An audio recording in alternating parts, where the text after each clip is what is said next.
Hello everyone, and welcome to Hopeful Moments 1. Today, we'll be sharing a story that reflects the issue of family asset disputes, the greed of some relatives when it comes to inheritance, and how the storyteller and their brother had to fight to protect their interests. At the same time, it also reveals the pain of losing parents and the deep emotional bond the storyteller shares with their family. Today's story will take you through an unexpected situation. Despite Karen's many schemes and ambitions, she ultimately left the lives of the two siblings, moved away, and passed away in loneliness, to the point where her current husband couldn't find anyone in the family to attend her funeral. This is a bitter irony. Someone who once tried to take everything from others ends up with no one caring when they are gone. If you find this story interesting and full of meaningful lessons, don't forget to like, share, and subscribe for more valuable lessons. This story happened nearly 5 years ago, but every detail is still vivid in my mind as if it just happened yesterday. I can't forget the feeling when I received a surprise call from an unknown number yesterday. When I picked up the phone, I didn't immediately recognize the voice, but soon, a man spoke up. He was Karen's husband, a woman who had always considered herself the center of everything, believing that everything around her had to revolve around her desires, regardless of how others felt or thought. Aunt Karen had made the lives of many people tense because of her arrogant and domineering attitude. When he told me that Aunt Karen had passed away, I felt a little surprised, though I knew this day would come eventually. His voice seemed hesitant, as if he were trying to find the best way to phrase everything politely and tactfully. Perhaps, he too realized the emotional distance between me and Aunt Karen, a distance that couldn't be bridged with just a few words. He didn't need to say much for me to understand that family relationships in Aunt Karen's life were never easy. After a few brief words about the situation and some casual condolences, he invited me to her funeral next weekend. It seemed that he hoped, even though he knew that Aunt Karen had left a not-so-positive mark in my life, there would still be someone in the family who would care about her passing. Perhaps, he wanted to see some reconciliation, a sign that despite everything, the rifts and conflicts of the past could be forgiven, and we could still be family. But I knew that Aunt Karen's death wasn't the end of unfinished stories or the mending of broken relationships. When I received the call about Aunt Karen's death, I didn't take long to think about it. The first emotion that came to me wasn't sadness or grief, but a strange sense of emptiness, as if everything around me suddenly stopped, leaving me with nothing to feel. Aunt Karen's death didn't leave a void in my heart, but just a profound silence, as if all emotions had been drowned by the past. I politely declined the invitation to the funeral, simply saying that I wouldn't be able to attend. There was no tension, no regret, just a calmness, an absence of feeling. Soon after, I called my brother, Mark, and unsurprisingly, I found out that he had made the same decision. Both of us had gone through so much with Aunt Karen that we couldn't pretend to feel sorrow over her passing. Aunt Karen, who had repeatedly interfered in our family's life, always trying to stir up trouble and disrupt everything around us. She wasn't just a relative, she was a figure who made us feel pressured and exhausted beyond measure. Therefore, her death didn't bring us a sense of loss, but rather the end of a long, unpleasant chapter in our lives. Although we made a clear decision to decline the funeral invitation, I couldn't deny that the call had opened a door, bringing me back to some uncomfortable memories. I started recalling the times Aunt Karen tried to control our lives, the criticism and imposing actions that made everything tense and exhausting. I couldn't forget the despicable things she did after my parents passed away, decisions that I later realized were only meant to serve her personal interests, disregarding everything that mattered to the family. Even though she was no longer alive, the echoes of her actions still lingered in my mind, like a ghost that couldn't be banished, always present, reminding me of the pain and lack of love in family relationships. Karen, my mother's sister, was supposed to be the one who stood by and supported the family, but instead, she considered herself the one who had the right to control everything in my mother's life and our lives. In my eyes, Karen wasn't just a sister, she was someone who constantly tried to control and interfere in everything, from major decisions to small, personal matters within the family. Every time she appeared, it wasn't about offering support or care, but about imposing herself without mercy, making those around her feel suffocated and robbed of their freedom to decide. This imposition didn't come from genuine care or family affection, but entirely from a desire to control, forcing her personal opinions on others without regard for their feelings or desires. From the beginning, Karen didn't like my father. Although I couldn't understand the exact reasons, maybe she didn't think he met the standards she had set in her mind. Perhaps she couldn't accept that my mother had a life beyond her control. Despite these speculative reasons, it was clear that Karen never stopped criticizing and telling my mother that marrying my father was a huge mistake. She always insisted that my mother deserved someone else, that if my mother had listened to her from the start, her life would have been better. These words from Karen weren't just advice, they were sharp arrows, always aiming to plant doubt in my mother's heart, shaking the trust and emotions within our family. Even though my mother never paid attention to these malicious words, that didn't stop Karen from continuing to cling to her ideas, trying to attack and break the harmony within the family. She didn't just stir up trouble in my mother's marriage, but spread division to every other family member, especially us, her children. Every time the family faced a disagreement, Karen was the one who constantly interfered, not allowing us to solve things on our own, always forcing everything to go her way. This not only created tension in relationships but also fostered a heavy atmosphere, making us always feel like we were living in her shadow, never truly free. This situation lasted for so long, not only damaging our family relationships but also leaving deep psychological scars for me and my siblings.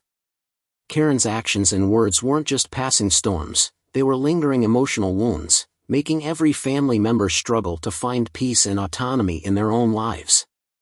She even tried to interfere in small things like naming my brother.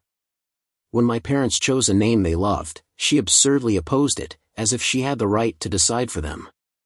But the story of my name truly revealed her selfishness and absurdity. My great-grandmother passed away just before I was born, and to honor her, my parents decided to name me after her. However, when Karen heard this news, she immediately became furious. She declared that if she ever had children in the future, she would want to name them after her, and thus my mother was not allowed to use that name first. When this reason didn't convince anyone, she criticized the name, saying it was too outdated and that kids would mock me for it. This really did happen, but not because of the name. Just look at my account name to guess the real reason. Karen's interference didn't stop there. She scrutinized who my siblings and I befriended, constantly criticizing the people we hung out with, even though there was no valid reason for it. But perhaps what bothered me the most was how she reacted when I started playing softball. Instead of supporting my passion, she complained that a proper young lady shouldn't play sports.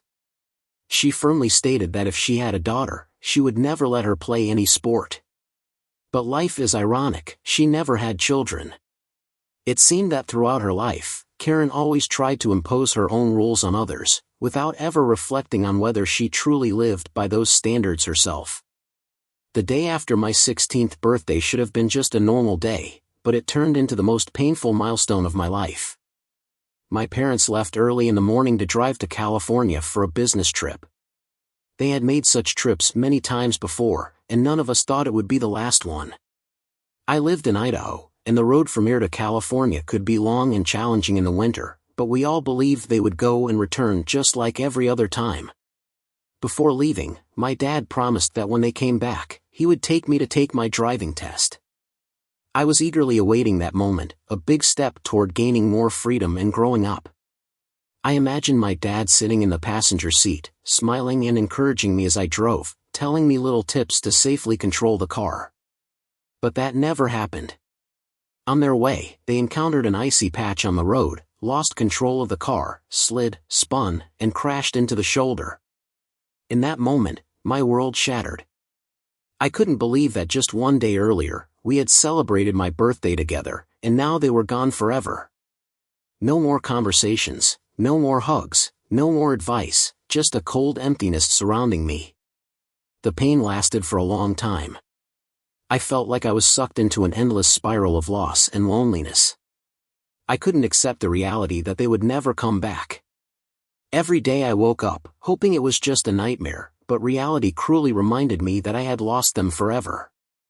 As graduation day approached, I didn't even want to attend the ceremony. the thought of standing there, in my cap and gown, looking around and not seeing my parents in the audience was unbearable.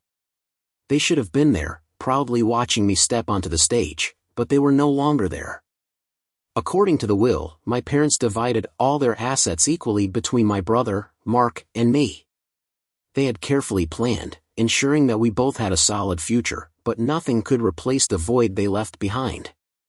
I inherited a house, a large sum of money in the bank, and a share of the family company, but what I truly wanted wasn't the property or the money, it was to have my parents back, even just for one more day.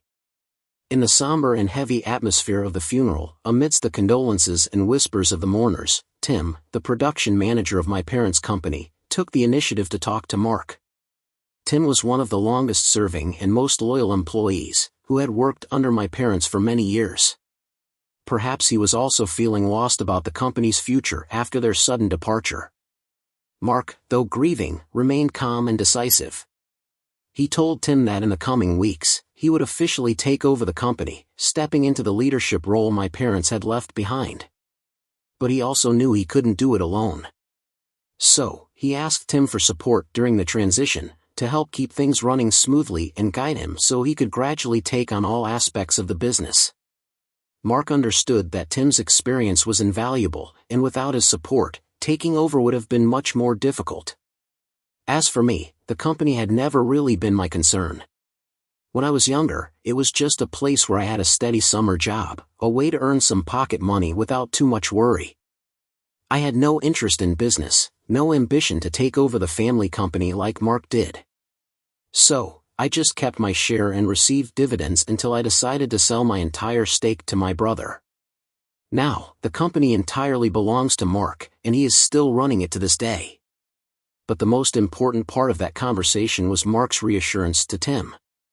He knew that after such a major event, employee anxiety was inevitable. They had not only lost two bosses they had known and trusted for years, but they were also facing uncertainty about their own futures. Would the company continue? Would someone come in and change everything? Would they still keep their jobs? Mark understood those worries, and he wanted to dispel them from the start. He clearly stated that there would be no major changes.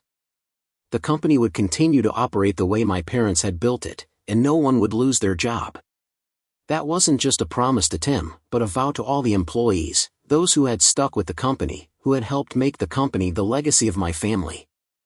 In that moment, amidst the pain of loss, I looked at Mark and realized that he was truly ready to take on this role. My parents were gone, but their legacy would continue under my brother's leadership. However, things weren't as simple as they seemed.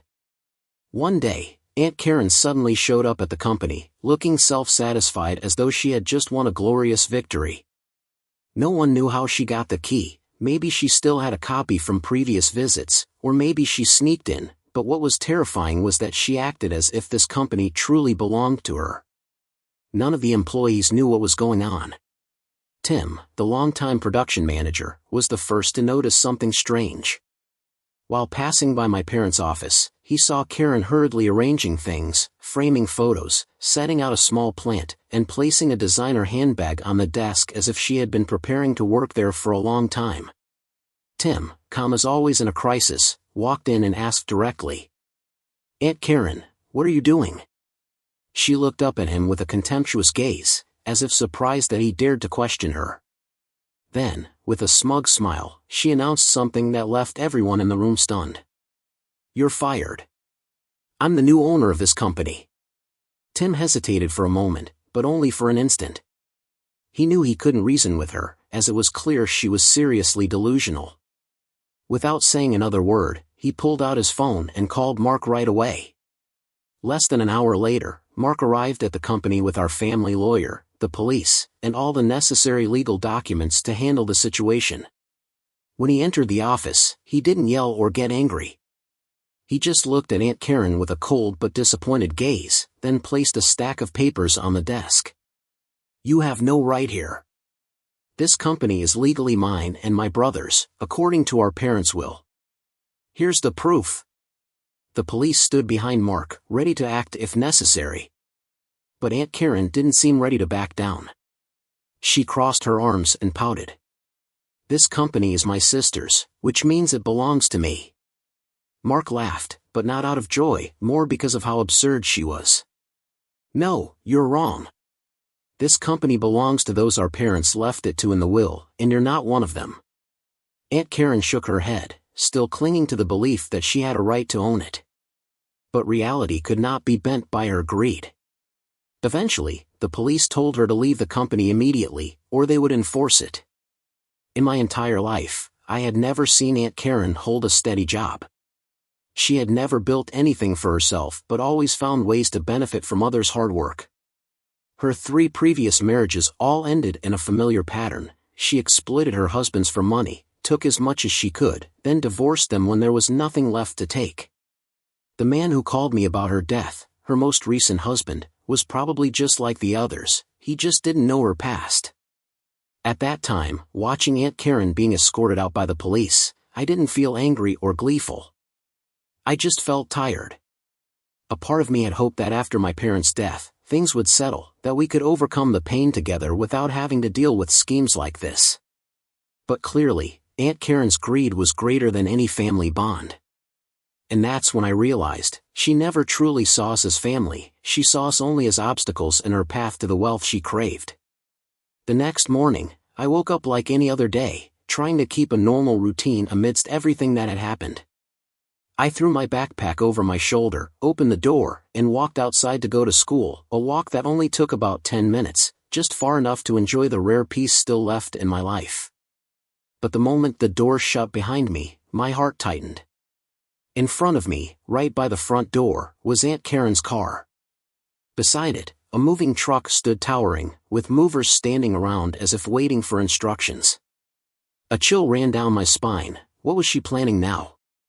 Aunt Karen got out of the driver's seat with the sweet, fake smile I was all too familiar with. A quick glance was enough for me to know what she was up to. She stood with her hands on her hips, looking at me with the expression of someone who had just won a huge victory. "I'm moving into my house," she said, her tone full of authority, as if it were a given. Before I could respond, she continued, her tone suddenly becoming suspiciously soft. "But, because I'm generous, I'll allow you to stay until you graduate. Of course, if you pay a reasonable rent." She said it as if she were doing me a favor, as if I should be grateful for her allowing me to continue living in my own home.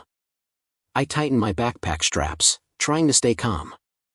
I didn't need to argue or explain anything to her. I pulled out my phone, turned my back, walked straight back inside, and called Mark immediately. Less than an hour later, everything repeated like a familiar play. Mark showed up with the lawyer, police, and all the necessary legal papers. I didn't witness the incident firsthand because I had already left for school, but that evening when I came home, I could still see the tension in my brother's face. He silently handed me a business card, the name and phone number of a police officer I guessed had helped resolve the situation. Mark looked at me seriously and instructed. "If you see her anywhere near the house, don't confront her, don't warn her, just call this number." I nodded, but inside, I still felt a lingering fear. From that day on, I no longer dared to let my dog play in the backyard. I used to open the door for it to run around in the fenced yard while I went to school, letting it enjoy the outdoors. But not anymore. I couldn't take the risk. I was afraid that one day Aunt Karen might come back and do something to my dog out of spite. Instead, every morning, I put it in the locked garage, where I knew it would be safer. Each afternoon when I came home, I would clean the garage, wipe down where it slept, trying to make up for the inconvenience it had to endure. It looked at me with sad eyes, as though it sensed my unease. The truth is, after everything that happened, I wasn't just afraid of Aunt Karen, I feared the feeling that I could never fully feel safe in my own home. Eventually, Aunt Karen left my life in the only way she could. She moved to Colorado, far from us, far from the house she had tried to take. I don't know exactly what happened to her after that, just that she met and married a man, the same one who called me yesterday to tell me she had passed away. His voice over the phone sounded tired and sad, but not overly painful. He told me he couldn't find anyone in her family to invite to the funeral, so he called me instead. I imagine him rummaging through the contacts, trying to find anyone from her past, a relative, an old friend, anyone who might care about her death. But he didn't find anyone. I didn't want to talk about her past. There was no need to share with a stranger what she had done, how she had tried to control my family's lives, or how many times she had tried to take everything from my brother and me. Instead, I just remained polite and answered briefly, "I'm sorry for your loss, but I won't be attending." There was a moment of silence on the other end, as if he was considering whether to ask anything more. But then, he just sighed, thanked me, and hung up. Mark also received a similar call and responded exactly like I did. We didn't discuss it beforehand, but we both had the same thought: we didn't care about Aunt Karen anymore. Now, when I think about her, I realize that besides me, Mark, and his newborn daughter, Aunt Karen probably doesn't have any real family left in this world.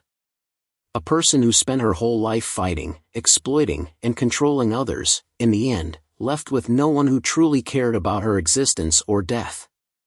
Perhaps, that was the most tragic ending for her. Although time has passed and things seem to have stabilized, I still keep the house, the one my parents built, where I grew up, and have beautiful memories.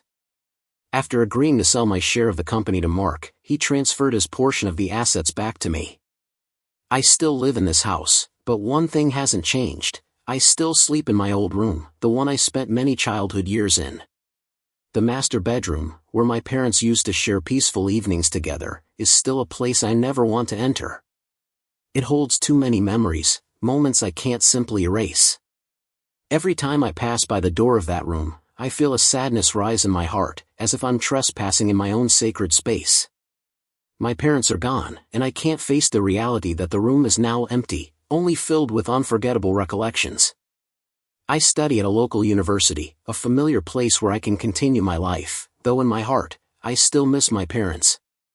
I have new friends, new opportunities, but the feeling of their absence is present in every day, every moment.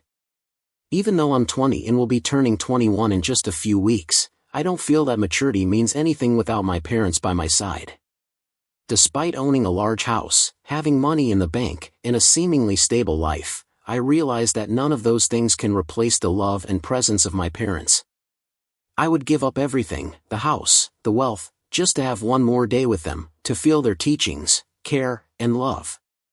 But there's one thing I don't care about: what happened to Aunt Karen? Or what caused her death? Aunt Karen created a life full of storms and tension and pushed herself into an ending that no one could change. Her death is no longer part of my life, and I feel no concern or regret about it. The people who truly matter to me are gone, and that is the loss I will carry with me for life. Thank you all for reading, and I apologize for the long post. In the end, life is a journey where we can't anticipate all the surprises and challenges. Everyone has their own path, and not everyone understands the true value of what they have until it's gone. The story of Aunt Karen and my family taught me a profound lesson about the importance of love, family unity, and cherishing the moments with our loved ones. Aunt Karen may have lived a life full of calculations, exploiting others, and ultimately paid the price with absolute loneliness. As for me, despite experiencing great loss, I've learned that material wealth, fame, or power can never replace the true love of our loved ones. The biggest lesson I've learned is: cherish and love those around you while they are still with you. Don't wait until they're gone to realize their value. And sometimes, the greatest losses help us grow and become more aware of what truly matters in life. Spending precious time listening to and appreciating your loved ones is priceless. Life is unpredictable, and sometimes we only realize the true value of relationships when it's too late. Make the most of every moment with family and friends. Don't let small misunderstandings or conflicts overshadow the bond and love. Also, remember that wealth and success aren't everything. We are only truly happy when we are loved and appreciated. So, live with gratitude, generosity, and always give sincere attention to those you love. These things will bring you a meaningful and truly happy life.